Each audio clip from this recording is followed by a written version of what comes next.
नमस्कार। आज हम अमर ग्रंथ साहिब के एक बहुत ही दिलचस्प हिस्से अथ चाणक्य का अंग को समझने की कोशिश करेंगे। ये एक ऐसा पाठ है जो हमारी पारंपरिक पूजा पद्धतियों पर गहरे सवाल उठाता है और एक बिल्कुल अलग रास्ते की ओर इशारा करता है। और इस पूरे विश्लेषण की शुरुआत इसी दोहे से होती है, जो एक बहुत बड़ा विरोधाभास हमारे सामने रखता है। मतलब लोग पत्थरों जैसी बेजान चीजों से तो प्यार करते हैं, लेकिन जिंदा प्राणियों, चेतन आत्माओं से बैर रखते हैं। ग्रंथ के मुताबिक ये रास्ता आपको दुनिया के बहाव में तो डुबो देगा, लेकिन मोक्ष तक कभी नहीं पहुंचने देगा। तो इस गहरी आध्यात्मिक समालोचना को समझने के लिए हम इसे 5 हिस्सों में देखेंगे। हम समस्या को पहचानने से शुरू करेंगे, फिर इसके कारणों पर गौर करेंगे और आखिर में ग्रंथ में बताए गए समाधान का पता लगाएंगे। तो चलिए सबसे पहले उस बुनियादी फर्क को समझते हैं जिसे ग्रंथ उजागर करता है। एक तरफ है चेतन यानी जीवित आत्मा और दूसरी तरफ है जड़ यानी बेजान पदार्थ। यहां देखिए, ग्रंथ के हिसाब से दुनिया की सबसे बड़ी आध्यात्मिक भूल यही है, चेतन की जगह जड़ को चुनना। तर्क यह है कि पत्थर की मूर्तियों को पूजना एक ऐसा रास्ता है जो असल में हमें मोक्ष से और दूर ले जाता है, न कि उसके करीब। अच्छा, चेतन और जड़ का ये फर्क तो समझ आ गया।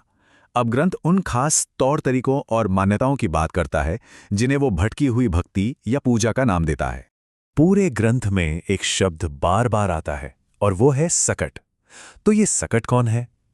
ग्रंथ के अनुसार ये वो भटकी हुई आत्मा है जिसकी पूजा भक्ति ही गलत दिशा में जा रही है।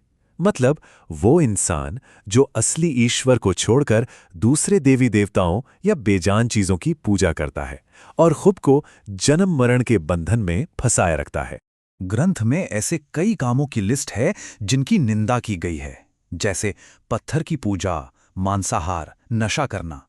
ग्रंथ कहता है कि ये सारी चीजें हमें बाहरी दुनिया में उलझाए रखती हैं और हमारी सच्ची आध्यात्मिक तरक्की में रुकावट बनती हैं। क्यों? क्योंकि ये आत्मा को अपने अंदर झांकने ही नहीं देती। लेकिन सवाल ये उठता है कि लोग इन भटके हुए रास्तों पर चलते ही क्यों हैं? अब ग्रंथ उन लोगों की तरफ इशारा करता है जिन्हें वो इसके लिए जिम्मेदार मानता है, यानी तथाकथित झूठे गुरु। ये टेबल देखिए, इससे साफ पता चलता है कि ग्रंथ कैसे पंडितों से लेकर मुल्लाओं और कुछ खास योगी संप्रदायों तक अलग अलग धार्मिक गुरुओं की आलोचना करता है। सब पर अज्ञानता और पाखंड को बढ़ावा देने का आरोप है।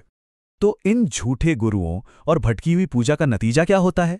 ग्रंथ बहुत साफ साफ बताता है कि जो लोग इस गलत रास्ते पर चलते हैं उनके लिए परिणाम कितने गंभीर हो सकते हैं। जरा इस कर्म चक्र को देखिए। ये दिखाता है कि कैसे एक सकट की आत्मा अपने कर्मों की वजह से लगातार नीचे गिरती जाती है। इंसान से कुत्ते, फिर कसाई, भूत प्रेत, गधा और आखिर में अधोलोक यानी रसातल तक पहुंच जाती है।